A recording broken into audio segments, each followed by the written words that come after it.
It's time for Recipe of the Day. I deeply love a good pot roast. That fall apart tender beef is so delicious.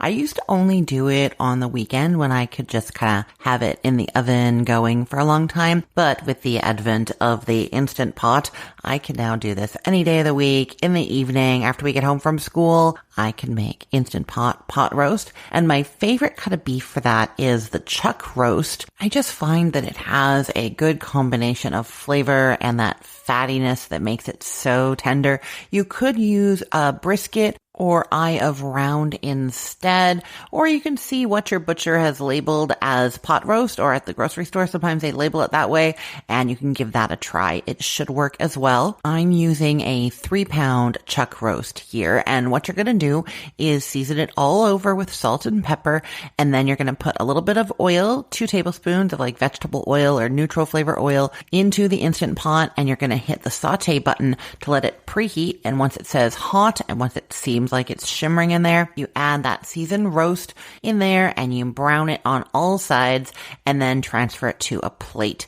Then you can add some onion and garlic to there. 1 onion cut into 8, 3 cloves of garlic cut in half each one. And you're just going to cook that for a few minutes. Now, if you wanted to, you could add some carrots and potatoes, but I find that they get a bit mushy, overcooked in the Instant Pot doing it this way. I actually prefer to end up putting them on top of the roast. I still find that they end up a little bit too soft, and really I would prefer to just do them separately, but that is an option that you can do. So don't add them to the onions and garlic if you're going to do them. Instead, wait a minute. Okay, so after your onions and garlic have softened a little bit, you're going to add some red wine to the Instant Pot, half a cup, and then you're going to use that to really scrape and deglaze the bottom of the pot, making sure that there are no bits stuck to the bottom, because that will cause that dreaded burn notice in your Instant Pot. You do not want that. Nothing should be stuck to the bottom. Now, if you do not want to use red wine, that's totally fine. Just do a half a cup of low sodium beef broth in there and stir that all up, scrape up the bottom, and then add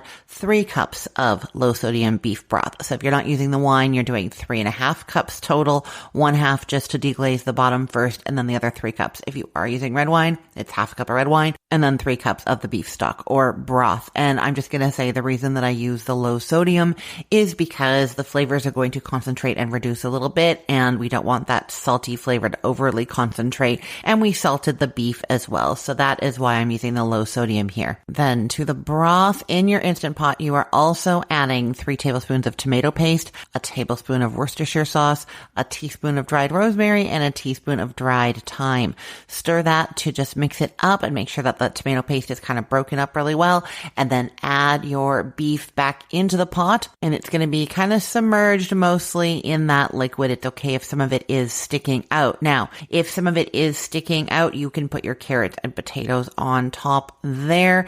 If not, what you could do is put a trivet underneath the beef, so it's just sitting a little bit up out of the liquid, and then your beef is sitting up above the liquid a little bit, and then you can put carrots and potatoes on top of that. Or you can leave the beef submerged down in the liquid and put the trivet on top of it and put your carrots and potatoes on top of there. That's going to keep them the driest. They are still going to be very, very soft, but they're not going to be soggy, you know? Okay, then you are closing the lid, making sure that the steam release handle is in the sealed position, and you're going to select pressure cook on high for 60 minutes. And so that means that it's going to come up to pressure in there. It's going to heat up and come up to pressure, and then it's going to pressure cook for 60 minutes. And after that, you do nothing for 10 minutes. That's a natural release.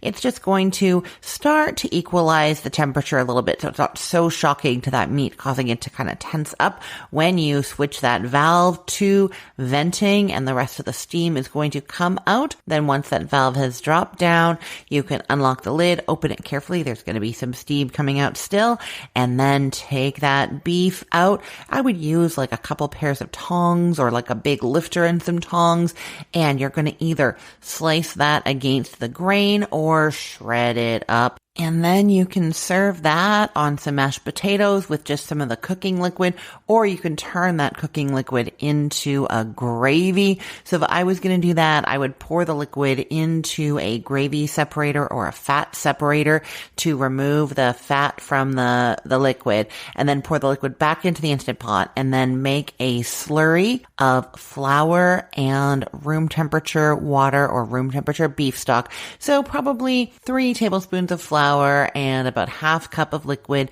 in a jar with a tight fitting lid. Shake that up really well and then add that to the liquid in the pot.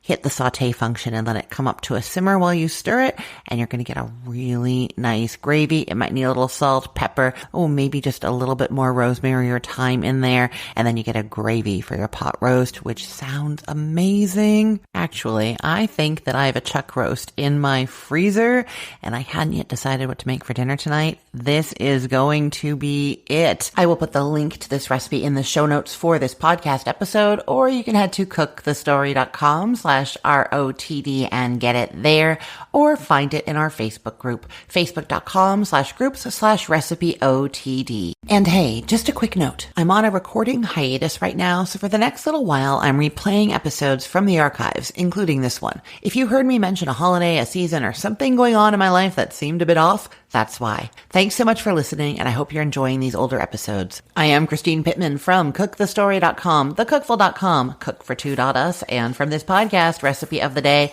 I hope you have a great day. Let's get cooking.